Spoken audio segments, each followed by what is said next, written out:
walo ka butang sa dili pa ko nimo biyaan.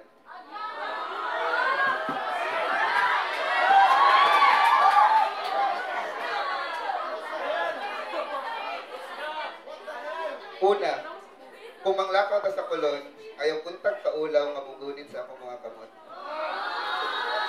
Salig lang, ug dili lagi ta masakpan.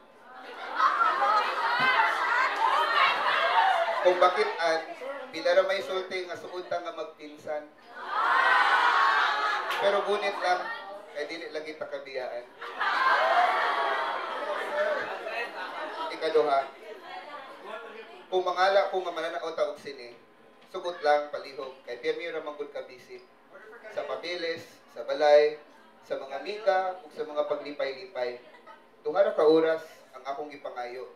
Naginaot ko nimo nga imo kong pangundagoy.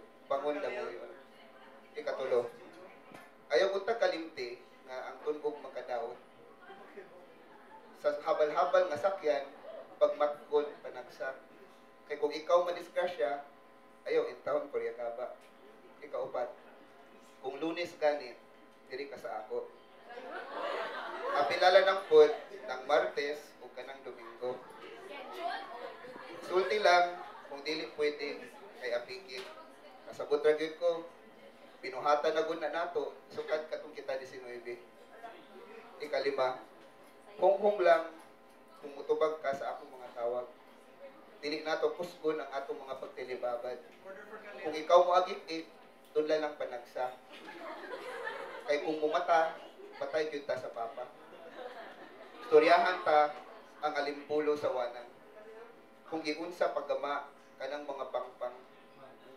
Sultihi ko kung unsa nang imong gipangdam ko. Ug sultihan punta ka kung unsa nang ipo-ipo. Ikaunom. Kung lisod na gani nga ikaw mo gawas, ay nalagpuksa kay basig ang tanang sala mo awas. Kung barguhon man gani na ang imong cellphone, ay lagpaw nga ang kanang suga sa imong kwarto. Kay kung muhilom na gani ning atong palibot, sakon ti ka o ikaw himog ako. Ikapito, ikyas diri sa ako. Nang singsing nimo, iwakli palihog. Kay dili man na ako. Og sa tupad nimo, kanang bana nimo nga naghinano, piraha ang mga habol ug ang iyahang mga hagod. Biyain na ug kaning dala na tabok. Dili padulong sa akong mga gakos ug sa akong mga halok. Ayaw naglingi, intawon, labang, ikyas na sa bana, na ikaw nagikalang.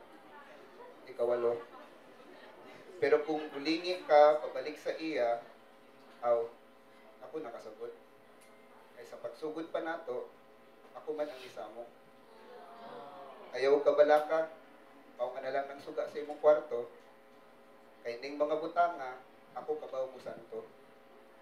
Maura ning 8 ka butang nga naghinaot ko nga imong mahibaw-an. 8 lang ka butang sa dilig pa ko nimo biyaan.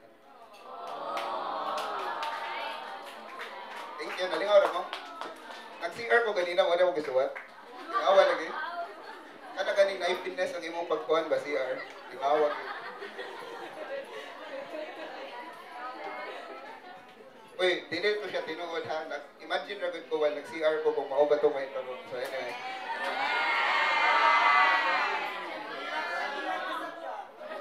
The second piece is entitled Abby. So this is a narrative poem. Yeah, kung poem ko siya. Alright. Abby. Oh, by the way, I've read this already one time only, so I'm just going to read it again because I will kill this piece. So, dili na ako basahon again. So, basahon na ako ron para lingaw ba? Abby. Mao ni ang sugilano namo ni Abby. Usa ka babae nga nakailan ako nga taga Leyte. Nakakita mi kadtong ako 19 ug siya 17. Kolehiyada, daw hinigugma ang akong pinakadakong Abby. Usa ka adlaw gibuhagan si Abby. Biana siya nako nga kailangan siya mamawi kay hapdos daw ang gibuhat sa iyang ex nga si Danny. Diktos laing babae nagpatulid sa iyang dili kay dakong hiwi. Ug mauto nga gitawagan ko ni Abi, makikinom daw siya kuyog nako ngadto dapit sa puwente. Haskang buhak-haka namo sa iyang pagwalwal. Kay Sabino misinggit nga si Dani usa sa pinakadako nga mga butakal. Hala, pagkalingawa sa among paghudyaka. Kay kini si Abi, hinahinay na kagkasuka-suka. Wala siguro na anad sa ilim nung makahukog. Maotong 3, 2, 1, napusilan ug nahulog. Giagak nako kini pabarog. Ni ana si Chong nga, bro, sa ilaha hiaton. Maotong giisa nako kini akong kulurong kamot ni para sa taxi ug si Abi gipasulod. Nami sa sulod sa taxi sa dihang ni Sandig si Abi. Hala, unsaon nga mga bukton ko ng gahi.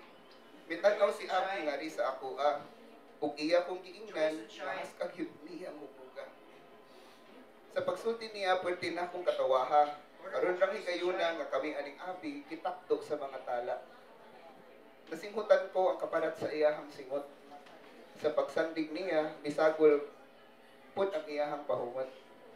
Ug tigto nako na sinati ang kapugat sa kinaadman nga kining bayhana nga si Abi ay gusto na gyud akong alugan.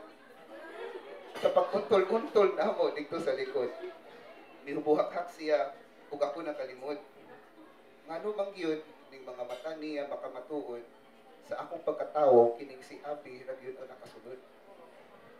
Nihilom ug kalit ang among palibot. Ningisi siya sa ako ug miduol. Ug sa digtong panahon na sultihan ta mo, wala ko nagdahog nga kami magkahalo. Natilawan ko ang bino sa iyang bakbak. Natilawan pud nako ang panit ni Dani diha sa iyahan. Dili na ako masulti kung ano tong pagkahitabua, pero sa among paghalok, dughan ko, pwerte na yung butuha. Sa pag-abot namo sa iyang kwarto, gipadayon namo among paghubo. Dili ka ng laway nga paghubo ko nga bay ha, kung dili ka ng paghubo ba sa inyong kasing-kasing ug kalag. Sugod ni adto nga panaghalok ning ngapil nako si Abi ra gyud ang makapahinanok. Pipila ka semana kining amuang panagtago sa tagagabi kaming duha ra gyud ang maghinanok. Apan sa usa ka gabi nga kami nagahalo, dito sa kangit-ngit misulti si Abi. Gitukmod ako og kalit giwakli. Niana siya nga amuang gibuhat sayop. Nagisama daw nako siya sa usa ka walang ayo nga hayop. Ug diha ako niyang gipalayas. Wala ko nakasabot pero ning dughan ko gawas-awas. Pagkaugma gisuwayan nako siya og pagtawag. Apan sa ilaha dili na nako siya makaplag. Pipila na pud uroy ito ka mga higayon. Nganing kasing-kasinga si Abi ra gyud ang gipangita. Pipila ka tuktok ang gihimo sa iyang kwarto. Pero kanunay wala ang akong Abi adto.